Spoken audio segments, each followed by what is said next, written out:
वंदे पुरुषोत्तम। आलोचना प्रसंग प्रथम खंड से 20 मार्च सन 1941 की श्री श्री ठाकुर जी से वार्तालाप। प्रातःकाल श्री श्री ठाकुर जी निभृत निवास में केष्टोदा भट्टाचार्य, शरतदा हालदार, अविनाशदा भट्टाचार्य, निवारणदा बागची आदि के साथ प्रसन्न मुद्रा में वार्तालाप कर रहे हैं। न जाने इनके स्वर और भाव भंगिमा में कैसा एक जादू है कि इनके माध्यम से उनके अपार विश्वास, आशावादिता क्षण भर में मनुष्यों में संचारित हो जाती हैं। युद्ध और उसके परिणाम स्वरूप नाना असुविधाओं के विषय में चर्चा चली।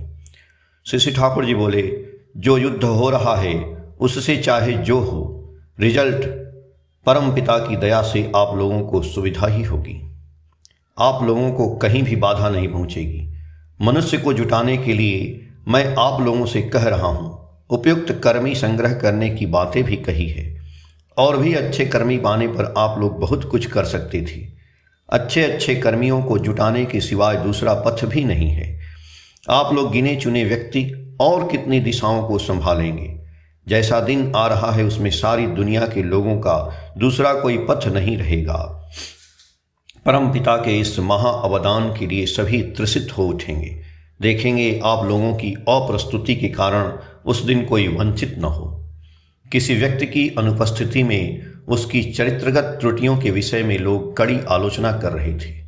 उनकी बातें सुनते ही श्री ठाकुर ने बीच ही में टोकते हुए कहा, ऐसी आलोचना करने से मन की ऐसी अवस्था होगी कि उसे टॉलरेट सहन नहीं कर सकोगे। टॉलरेशन सहन शक्ति नहीं रहने पर टेकल लेकर चलना नहीं कर सकोगे, केवल उसका दोष ही देखोगे। मोरल नीति बोध खराब हो जाएगा। मैं जो कह रहा हूं उसका अर्थ यह नहीं लगाना कि मैंने तुम्हें उसके वास्तविक दोषों को सुधारने के लिए निषेध किया है। सुधार का कार्य चाहे जितना हो सके उतना करो। ऐसा नहीं करना क्या है मानो उसके साथ शत्रुता करनी है, पर किसी के विषय में इस रूप में समालोचना करना या मनोभाव पोषण करना अच्छा नहीं है, जिससे उसके प्रति मन असंतुष्ट हो उठे, सहानुभूति लुप्त हो जाए। दोष से घृणा करो, किंतु दोषी से घृणा करने पर उसे नहीं सुधार सकोगे।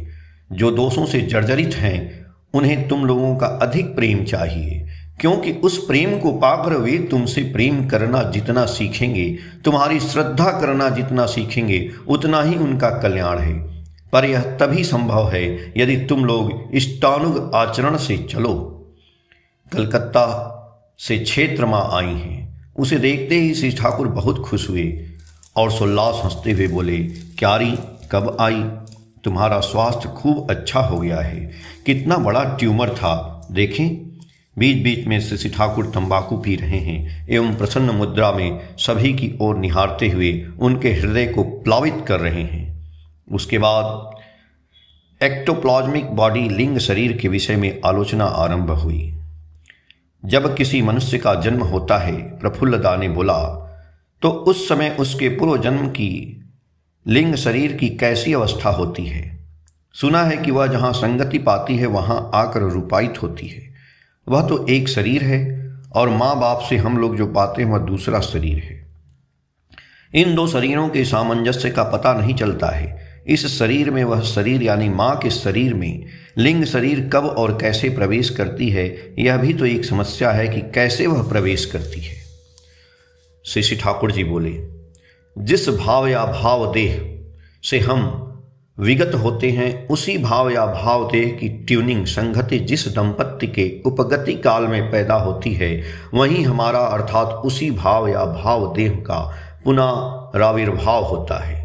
भाव देह इतनी सूक्ष्म है कि वह किसी स्थान में जिस किसी क्षण में प्रवेश कर सकती है, उसमें उसे कोई दिक्कत नहीं होती है। वस्तुतः भाव देह और माँ बाप के प्राप्त देह में कोई फर्क नहीं है। उसी भाव देह का यह शरीर जैवी रूपायण है। जिस प्रकार तुम्हारा फोटो और तुम अलग दो व्यक्ति नहीं हो, यह भी उसी प्रकार है। भाव देह तथा माँ बाप की जैनी में हम मानो बीजाकार में रहते हैं और वही मानो वैधि विधान के जरिए विकसित होता है।